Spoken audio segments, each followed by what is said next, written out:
Assalamualaikum warahmatullahi wabarakatuh. Yang terhormat, Ibu Nur Alawiyah MPD selaku dosen mata kuliah Ilmu Pendidikan Kimia 5B dan teman-temanku yang berbahagia. Alhamdulillah kita bisa mengikuti perkuliahan pada siang hari ini dalam keadaan sehat walafiat. Pada siang hari ini, kami kelompok 4 akan membahas tentang hasil diskusi kami mengenai tugas dan fungsi pendidikan Islam.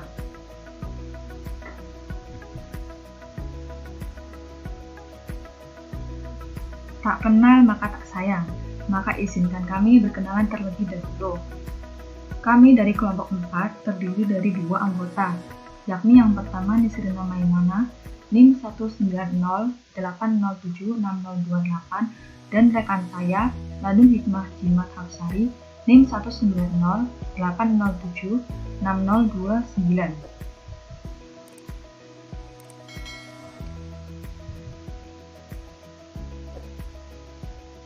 Kami dari kelompok 4 akan membahas yang pertama yaitu tugas pendidikan Islam, yang kedua yaitu fungsi pendidikan Islam, yang ketiga yaitu keterkaitan dengan fenomena dunia pendidikan terkini, dan yang terakhir yaitu kita akan membahas tentang dalil naqli yang relevan.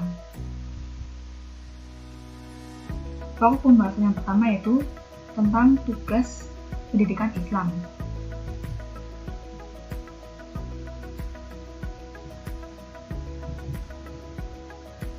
Tugas pendidikan Islam senantiasa bersambung secara kontinu dan tanpa batas. Pendidikan yang terus-menerus dikenal dengan istilah minal mahdi ilal lahdi, dari buayan sampai dengan ke liang lahat, atau dalam istilah lain lifelong education, atau pendidikan sepanjang hayat di kandung badan. Nah, terus kenapa sih saling bersambung dan tanpa batas?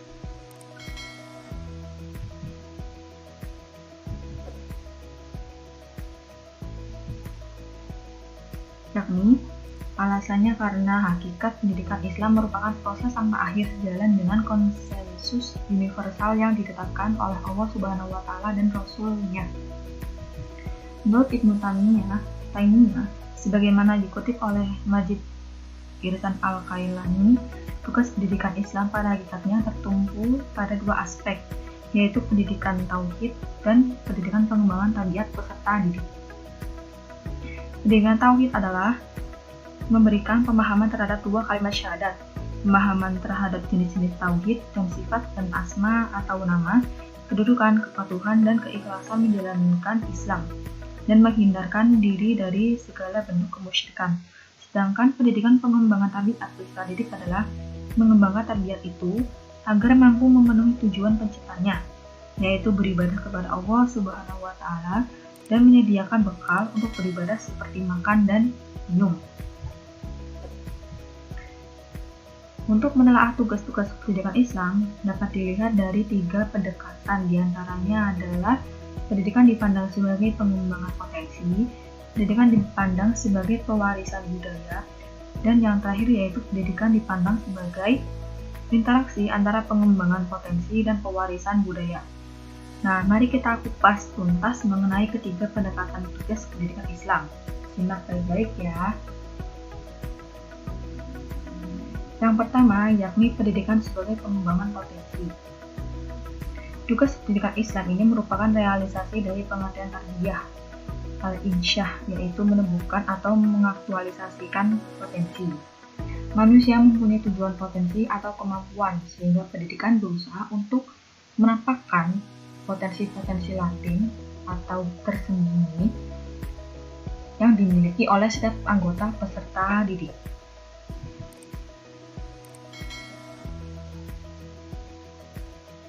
Nah, dalam Islam, potensi laten yang dimiliki manusia banyak ragamnya.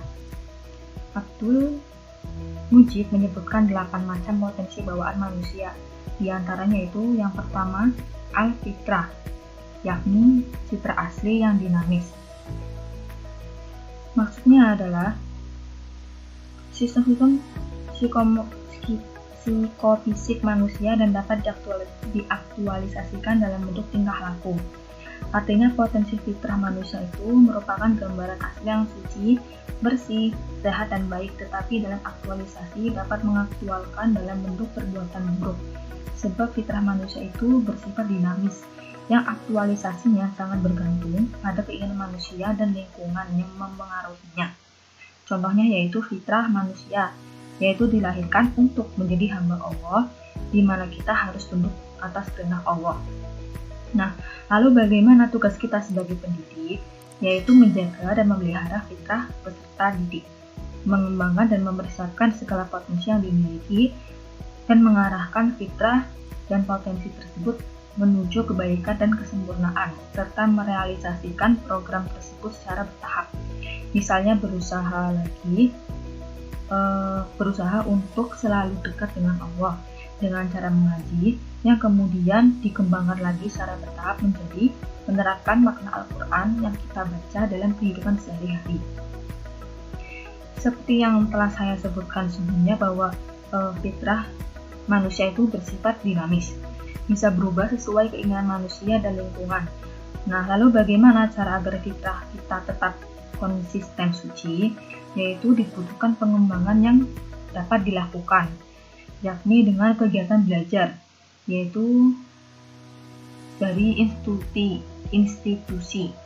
Belajar yang dimaksud tidak hanya berfokus pada pendidikan di sekolah saja, namun juga dilakukan di luar sekolah, baik dalam keluarga, masyarakat, maupun lewat institusi sosial. Kemudian potensi bawaan manusia yang kedua adalah struktur manusia. Struktur manusia dibagi menjadi 3, yaitu jasmani, rohani, dan nafsani. Struktur jasmani adalah kumpulan unsur yang memiliki bentuk dan rupa. Energi jasmani yaitu yang berasal dari makanan yang telah kita cerna dan eksistensinya menjadi wadah roh. Nah, contohnya adalah tubuh kita, yaitu tubuh manusia. Kemudian yang kedua, yaitu struktur rohani. Struktur rohani misalnya itu roh. Roh ini adalah kumpulan unsur yang tidak memiliki bentuk dan rupa, tercipta secara langsung dari Allah, dan memiliki energi rohaniah yang sumbernya dari tingkah laku manusia, baik itu buruk atau baik. Kemudian yang ketiga yaitu struktur nafsani. Struktur nafsani terbagi atas 3 macam, yaitu kalbu, akal, dan hawa nafsu. Struktur nafsani ini adalah kumpulan unsur antara berbentuk atau tidak, mengejar kenikmatan rohani atau syahwati, dan memiliki energi rohaninya dan jasmani. Potensi bawaan manusia yang ketiga yaitu al-hayah atau vitality. Al-hayah merupakan daya, tenaga, energi, atau vitalitas hidup manusia yang karenanya manusia dapat bertahan hidup. Al-hayah ada 2 macam, diantaranya yang pertama yaitu jasmani, berupa nyawa atau energi fisik yang disebut dengan roh jasmani. Jasmani ini sangat bergantung pada susunan sel, fungsi kelenjar, alat pencernaan, susunan syaraf sentral, dan sebagainya, yang dapat ditampilkan dengan tanda-tanda fisiologis, pembawaan, dan karakteristik yang kurang lebih konstan sifatnya. Kemudian yang kedua yaitu rohani, yang berupa amanah dari Tuhan atau Allah yang disebut dengan rohani. Amanah merupakan energi psikis yang membedakan manusia dengan makhluk lain. Melalui 2 bagian ini, maka vitalitas manusia menjadi sempurna. Dengan demikian, vitalitas manusia jadi sempurna. Tanpa nyawa, maka jasmani manusia tidak hidup. Sebaliknya, tanpa amanah juga rohani, manusia tidak bermakna. Yang keempat yaitu al-khuluq atau karakter. Akhlak atau karakter adalah kondisi batiniah, bukan kondisi lahiriah individu yang mencakup al-tabu dan al-sajiyah. Khuluq adalah kondisi dalam jiwa yang suci, dan dari kondisi itu tumbuh suatu aktivitas yang mudah dan gampang tanpa memerlukan pemikiran dan pertimbangan terlebih dahulu. Huluk bisa disamakan dengan karakter yang masing-masing individu memiliki keunikan tersendiri. Misalnya, orang yang berhuluk atau berkarakter yang pada dermawan, saya ulangi, contohnya yaitu orang yang berkarakter atau huluk dermawan lazimnya gampang memberi uang kepada orang lain, tetapi ia akan sulit mengeluarkan uang pada orang yang digunakan untuk maksiat. Sebaliknya, orang yang tidak berhuluk atau tidak berkarakter, pelit lazimnya sulit mengeluarkan uang untuk kebaikan, tapi bisa jadi ia mudah menghambur-hamburkan uang untuk keburukan. Nah, dalam terminologi psikologi, karakter adalah watak, perangai, sifat dasar yang khas, satu sifat atau kualitas yang tetap, terus-menerus, dan kekal yang bisa dijadikan ciri untuk mengidentifikasi seorang pribadi. Kemudian yang kelima yaitu al-ta'u atau tabiat. Tabiat adalah citra batin individu yang menetap. Citra ini terdapat pada konstitusi individu yang diciptakan oleh Allah Subhanahu wa Ta'ala sejak lahir. Menurut Ikhwan al-Safa, tabiat adalah daya dari daya nafs kulliyah yang menggerakkan jasad manusia. Berdasarkan pengertian tersebut, al-ta'u atau tabiat ekuivalen dengan temperamen yang tidak dapat diubah. Namun, di dalam Al-Quran, tabiat manusia mengarah pada perilaku baik atau buruk. Karena Al-Quran adalah pedoman yang menuntun manusia berperilaku baik dan menghindarinya dari perilaku buruk. Misalnya, contoh dari tabiat, misalnya mudah bergaul, kemudian sombong, kreatif, optimis, dan lainnya. Kemudian yang keenam, yaitu al-sajiyah atau bakat. Yang keenam yaitu al-sajiyah atau bakat. Merupakan kebiasaan individu yang berasal dari hasil integrasi antara karakter individu dengan aktivitas yang diusahakan.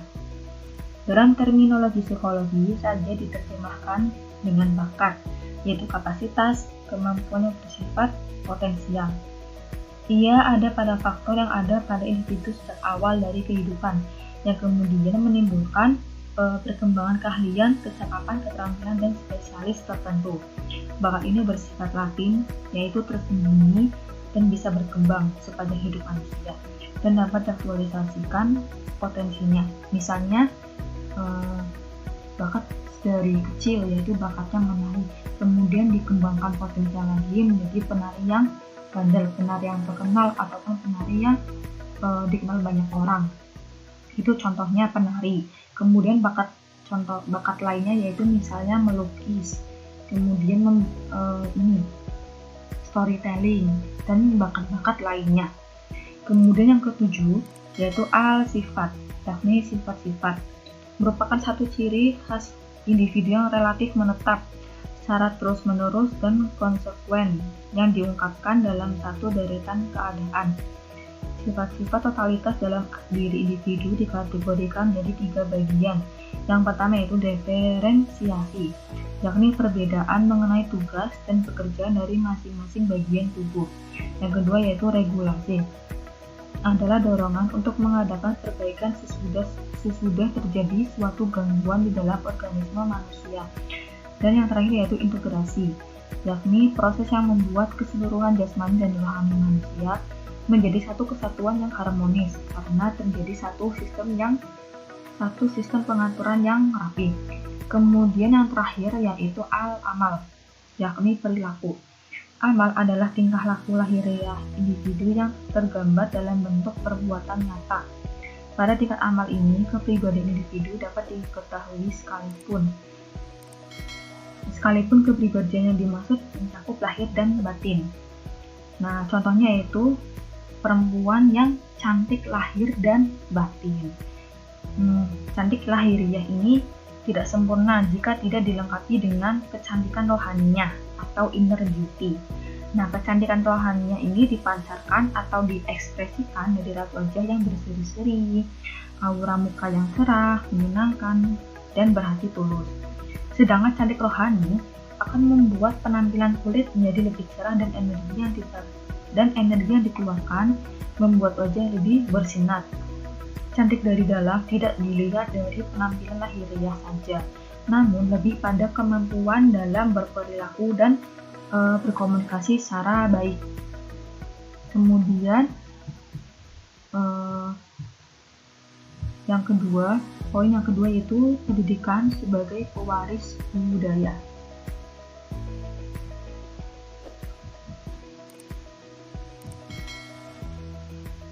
Tugas pendidikan Islam yaitu mewariskan nilai-nilai budaya Islami.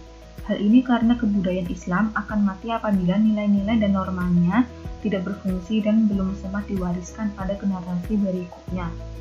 Dalam pendidikan Islam, sumber nilai budaya dapat dibedakan menjadi dua, yakni diantaranya yaitu nilai ilahiyah. Nilai ilahiyah merupakan nilai yang dititahkan Allah Subhanahu wa Ta'ala melalui para rasulnya yang diabadikan pada wahyu. Inti nilai ini adalah iman dan takwa. Nilai ini tidak mengalami perubahan karena mengandung kemutlakan bagi kehidupan manusia selaku pribadi dan selaku anggota masyarakat. Tidak berubah karena mengikuti hawa nafsu. Pelaku pendidikan memiliki tugas untuk menginterpretasikan nilai-nilai tersebut agar dapat nilai itu diaplikasikan dalam kehidupan. Misalnya yaitu ikhlas, tawakal, syukur, sabar. Kemudian yang kedua yaitu nilai insaniyah. Nilai insaniyah tumbuh atas kesepakatan manusia serta hidup dan berkembang dari peradaban manusia. Nilai ini bersifat dinamis, yang keberlakuannya relatif dan dibatasi oleh ruang dan waktu. Pelaku pendidikan memiliki tugas tidak hanya menginterpretasikan nilai itu, namun juga bagaimana ia mengontrol nilai-nilai tersebut untuk mendekati pada nilai idealnya, sehingga terjadi keselarasan dan keharmonisan batin dalam menjalankan nilai tersebut. Misalnya persaudaraan, bersikap adil, berprasangka baik, rendah hati, dan lain sebagainya.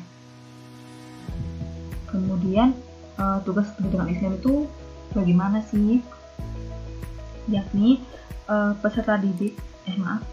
pendidik mampu melestarikan dan mentransformasikan nilai ilahiyah kepada peserta didik.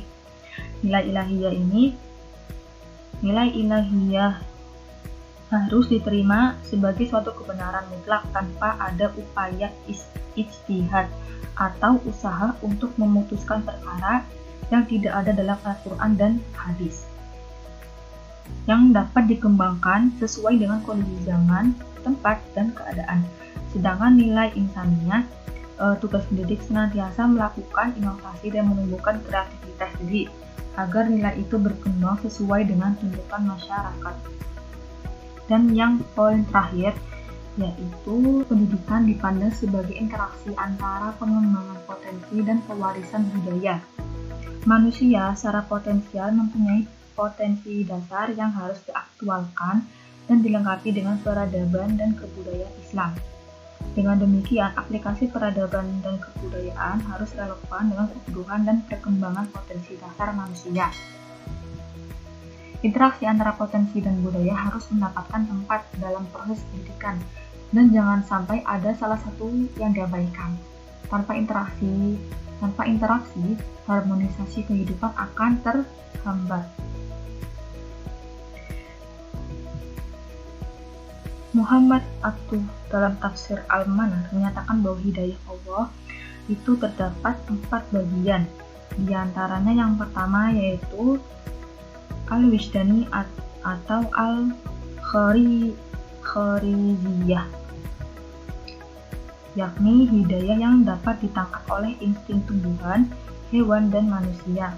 Contohnya, Allah memberikan hidayah kepada lebah yang suka hinggap di bunga untuk mengambil sari patinya.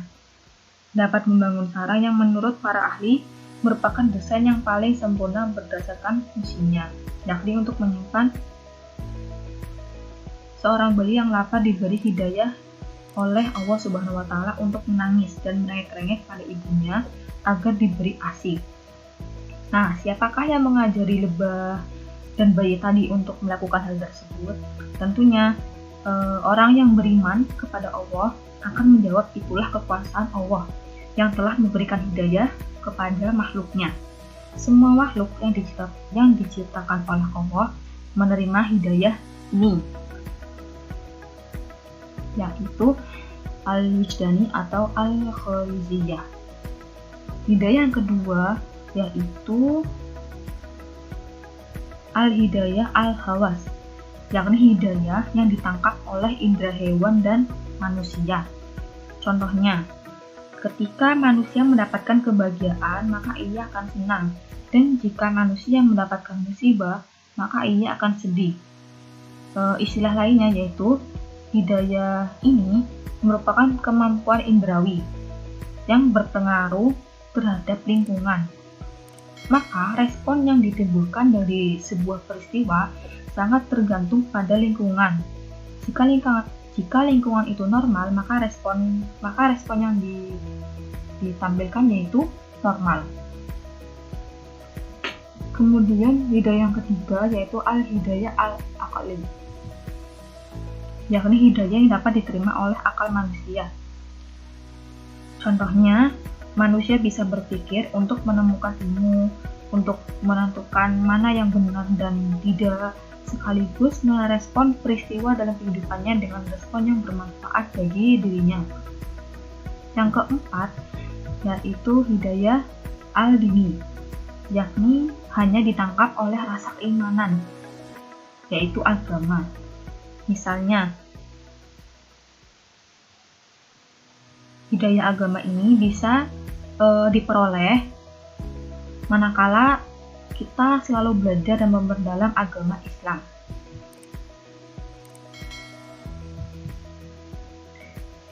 Menurut Lagerfeld NG, tugas pendidikan adalah menegakkan bimbingan anak agar menjadi dewasa. Selanjutnya dimaksud dengan kedewasaan dalam tugas pendidikan adalah yang pertama yaitu kedewasaan psikologis, yakni dewasa secara kejiwaan. Tugas pendidikan adalah bagaimana peserta didik dapat mengembangkan kematangan cipta, kognisi, rasa afeksi, dan karsa konatif, sehingga perkembangan hidupnya menjadi ideal. Misalnya, ditandai dengan emosi yang stabil, yaitu tidak mudah marah, tidak mudah menangis. Kemudian yang kedua, memiliki kesadaran yang tinggi, seperti tidak mudah melamun, kemudian tidak menyalahkan orang lain apabila gagal. Kemudian yang ketiga, ciri-cirinya yaitu bersikap toleransi terhadap pendapat yang berbeda. Dan ciri yang ketiga, yaitu dewasa secara kejiwaan adalah optimis, selalu bersifat optimis dalam kehidupannya. Kemudian kedewasaan yang kedua yaitu kedewasaan biologis, yaitu dewasa secara biologis yang apabila melakukan kontak seksual akan terjadi reproduksi generasi setelah ia mencapai akil balik. Tugas pendidikan adalah bagaimana peserta didik dapat mengetahui pertumbuhan fisiknya dan menggunakan sebagaimana seharusnya. Kemudian yang ketiga yaitu kedewasaan sosiologis, yakni dewasa karena ia menjadi bagian dari masyarakat dan terlibat dalam kegiatannya. Tugas pendidikan adalah mengenal dan mengamalkan kode etik masyarakat setempat yang mengembangkan kode etik itu ke arah positif. Misalnya berperilaku sesuai norma atau nilai-nilai agama, kemudian aktif dalam kehidupan bermasyarakat. Kemudian yang keempat yaitu kedewasaan pedagogis. Tugas pendidikan adalah bagaimana peserta didik dapat menyadari hak dan kewajibannya serta bertanggung jawab terhadap perbuatannya. Kemudian kedewasaan yang terakhir yaitu yang kelima yaitu kedewasaan religius atau disebut mukallaf. Dewasa yang menjadi seseorang wajib melaksanakan perintah Allah dan menjauhi larangannya. Tugas pendidikan adalah bagaimana peserta didik mampu melaksanakan taklif yang dibebankan padanya sehingga ia mendapatkan pahala dan saksi atas tindakan yang diperbuatnya. Intinya tugas pokok pendidikan Islam adalah membantu pembinaan peserta didik pada ketakwaan dan berakhlak karimah yang dijabarkan dalam pembinaan kompetensi 6 aspek keimanan, 5 aspek keislaman, dan multi aspek keihsanan. Selain itu juga mempertinggi kecerdasan dan kemampuan dalam memajukan ilmu pengetahuan dan teknologi, beserta manfaat dan aplikasinya, dan dapat meningkatkan kualitas hidup dengan memelihara, mengembangkan, serta meningkatkan budaya dan lingkungan, dan memperluas pandangan hidup sebagai manusia yang komunikatif terhadap makhluk hidup. Intinya tugas itu dapat menumbuhkan kreativitas peserta didik, melestarikan nilai-nilai, serta membekali kemampuan produktivitas peserta didik. Oke, selanjutnya pokok pembahasan yang kedua yaitu ada fungsi pendidikan Islam. Nah, fungsi pendidikan Islam adalah menyediakan segala fasilitas yang mendukung tugas-tugas pendidikan Islam agar tercapai dan berjalan dengan lancar. Jadi, fungsi dan tugas pendidikan Islam ini saling terkait, karena fungsi pendidikan ini kan menyediakan fasilitas yang mendukung tugas-tugas supaya bisa tercapai. Fasilitas di sini itu mengandung makna secara struktural dan institusional. Struktural yaitu menuntut terwujudnya struktur organisasi pendidikan guna mengatur jalannya proses pendidikan baik dari segi vertikal maupun horizontal, di mana faktor-faktor pendidikan dapat berfungsi secara interaksional atau saling berpengaruh satu sama lain untuk mencapai tujuan pendidikan yang diinginkan. Sedangkan institusional yaitu implikasi bahwa proses kependidikan yang terjadi dalam struktur organisasi itu dilembagakan untuk lebih menjamin proses pendidikan berjalan secara konsisten dan berkesinambungan mengikuti kebutuhan, pertumbuhan, dan perkembangan manusia yang cenderung ke arah tingkat kemampuan yang optimal. Nah, oleh sebab itu, terciptalah berbagai jenis dan jalur kependidikan yang formal dan non-formal dalam masyarakat.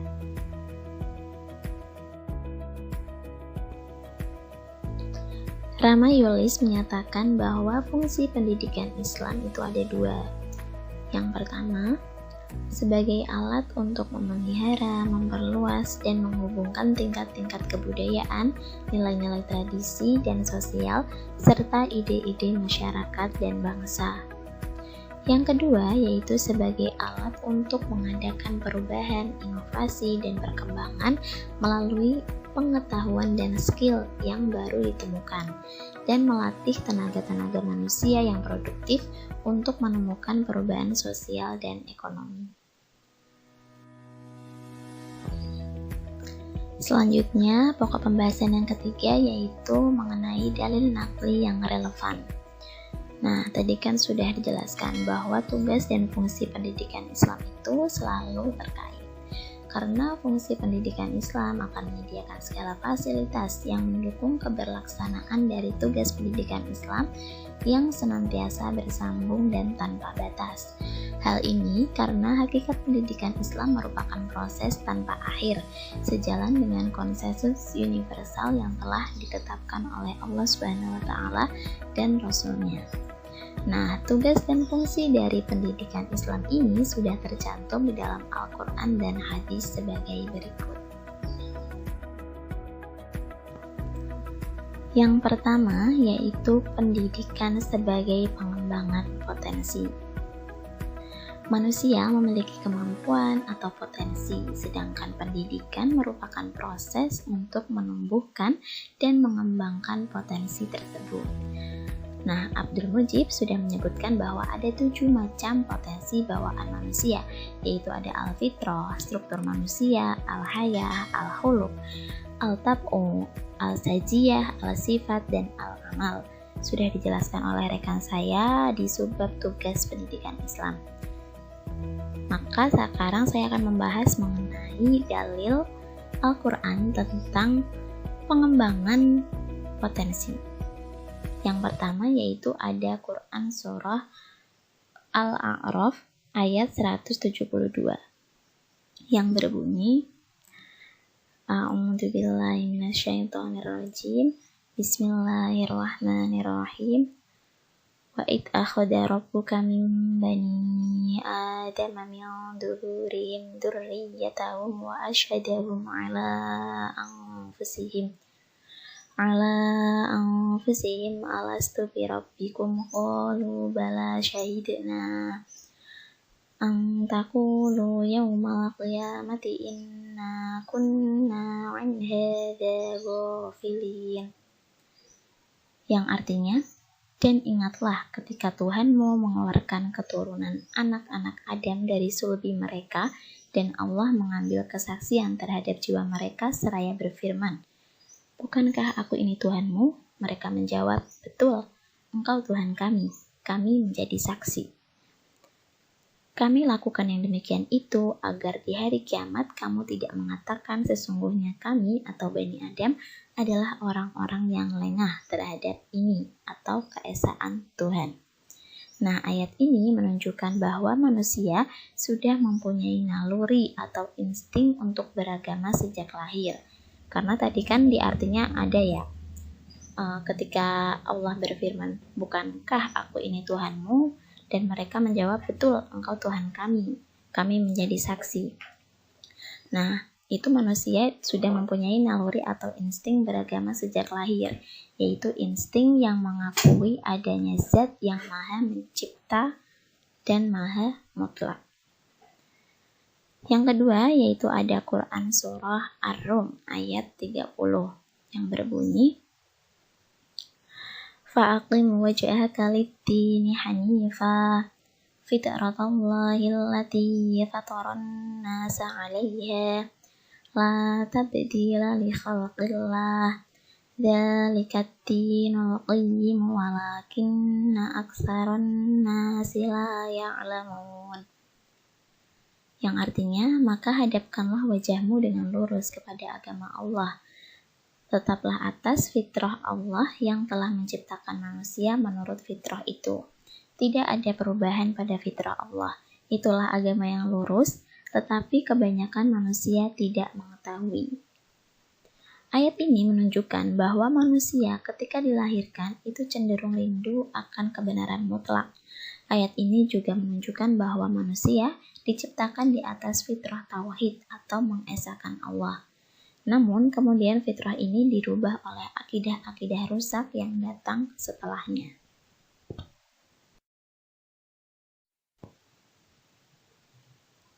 Selanjutnya yaitu pendidikan sebagai pewaris budaya. Pendidikan juga memiliki tugas untuk mewariskan nilai-nilai budaya Islami. Dalam hal ini, sumber nilai budaya dibagi menjadi dua macam, yaitu dari nilai ilahiyah dan dari nilai insaniyah. Nah, pembahasan mengenai nilai ilahiyah dan nilai insaniyah sudah dijelaskan oleh rekan saya di subbab tugas pendidikan Islam. Berikut ini adalah ayat Al-Quran serta hadis tentang nilai ilahiyah dan nilai insaniyah. Yang pertama yaitu ada hadis riwayat Ahmad Tirmizi yang berbunyi, Ittaqillaha haitsuma kunta wa atbi'is sayyi'atal hasanata tamhuha wa khaliqin nasa bi khuluqin hasan. Yang artinya, bertakwalah kepada Allah dimanapun engkau berada, dan hendaknya setelah melakukan kejelekan engkau melakukan kebaikan yang dapat menghapusnya, serta bergaulah dengan orang lain dengan akhlak yang baik.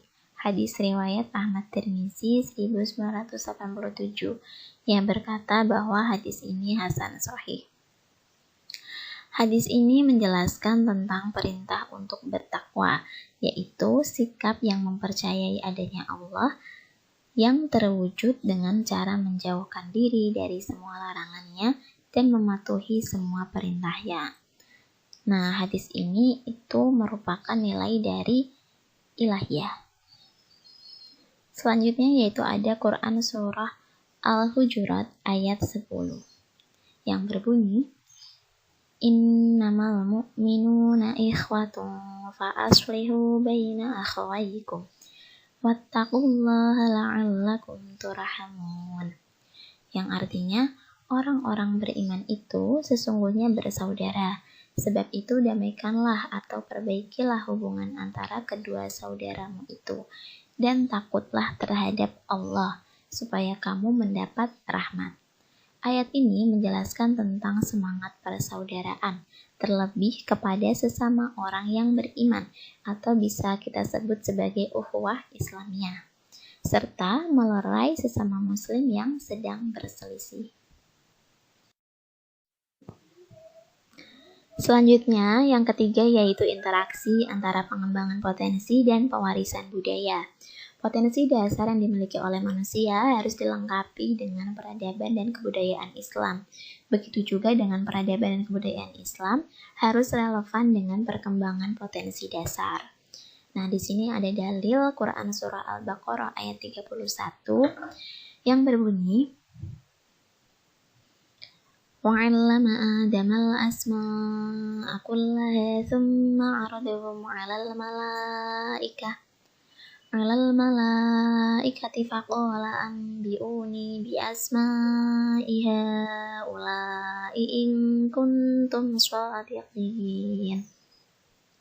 Yang artinya, dan dia mengajarkan kepada Adam nama-nama dari benda-benda seluruhnya, kemudian mengemukakannya kepada para malaikat, lalu berfirman, sebutkanlah kepadaku nama-nama benda itu, jika kamu memang benar orang-orang yang benar. Nah, jadi di sini Allah telah mengajarkan kepada Nabi Adam mengenai nama-nama dari benda-benda yang ada di seluruh semesta, kemudian menyuruh malaikat untuk menyebutkan seluruh nama-nama tersebut.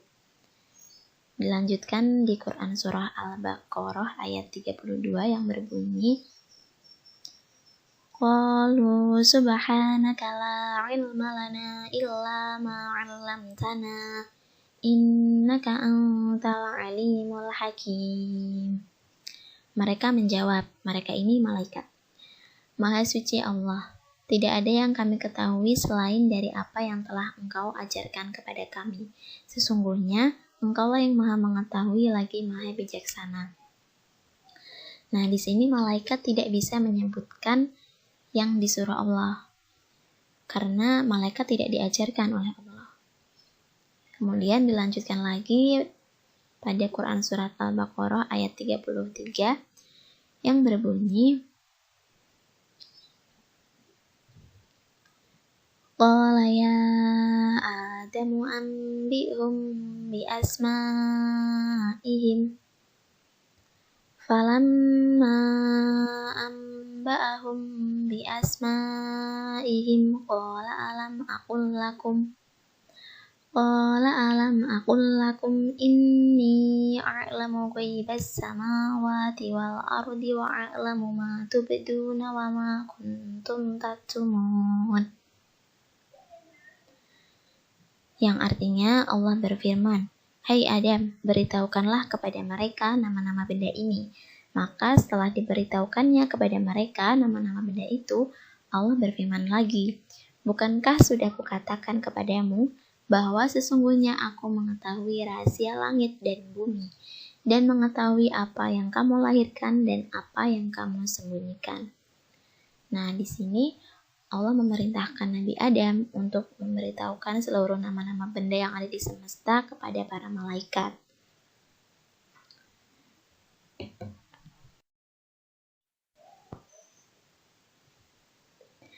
Selanjutnya yaitu ada Quran Surah Al-Baqarah ayat 38 yang berbunyi, Qul nahbitu minha jami'a فَإِمَّا يَأْتِيَنَّكُمْ مِنِّي هُدًى فَمَنْ تَبِعَ هُدَايَ فَلَا خَوْفٌ عَلَيْهِمْ وَلَا هُمْ يَحْزَنُونَ.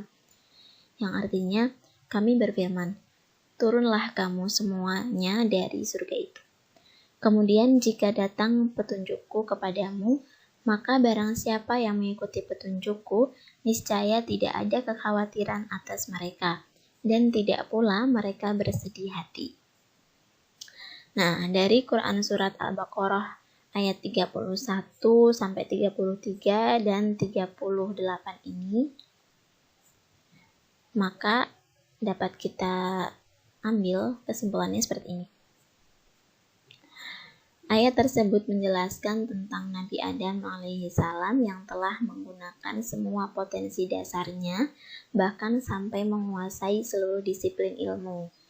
Itu yang tadi ya, Nabi Adam tahu semua nama-nama benda yang ada di semesta ini. Tetapi beliau belum mampu menjaga eksistensinya yang baik, sehingga beliau tergelincir dan terlempar dari surga. Nah, ini dijelaskan di Quran Surah Al-Baqarah ayat 38 tadi, kalau Nabi Adam dan istrinya, Siti Hawa itu disuruh turun dari surga. Kemudian Nabi Adam alaihissalam baru memiliki eksistensi sebenarnya ketika beliau itu diberi hidayah oleh Allah Subhanahu wa taala. Ini menunjukkan bahwa interaksi antara potensi dan budaya itu memerlukan adanya intervensi eksternal yang datang dari Allah Subhanahu wa taala. Karena baik pengembangan potensi maupun pewarisan budaya, keduanya memiliki tingkat relativitas yang tinggi.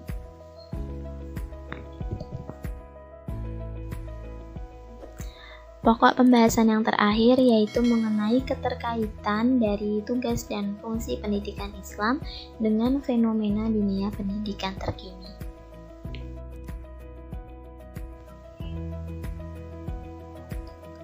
Sistem pendidikan adalah sebutan untuk struktur organisasi dan institusi kependidikan yang pernah ada dan masih berkembang dalam masyarakat Muslim. Sistem pendidikan Islam pada umumnya terpisah antara satu dengan yang lain. Misalnya sistem pendidikan klasik non-formal pada zaman sahabat yang bernama Al-Kutab, itu di dalamnya tidak ada kaitan dengan sistem kependidikan yang lain seperti Halaqah dan Zawiyah. Sedangkan di Indonesia, sistem pendidikan yang paling tua di antara sistem pendidikan yang ada dan masih berkembang sampai saat ini yaitu pondok pesantren dan sejenisnya, seperti Dayah di Aceh, Surau di Sumatera Barat, dan Rangkang di Cirebon, dan lain-lain. Sistem ini dilihat dari segi perspektif, pendidikan modern itu dianggap unik, karena lembaga ini dalam melaksanakan proses kependidikan tidak mendasarkan diri pada kurikulum serta tidak terdapat sistem jenjang.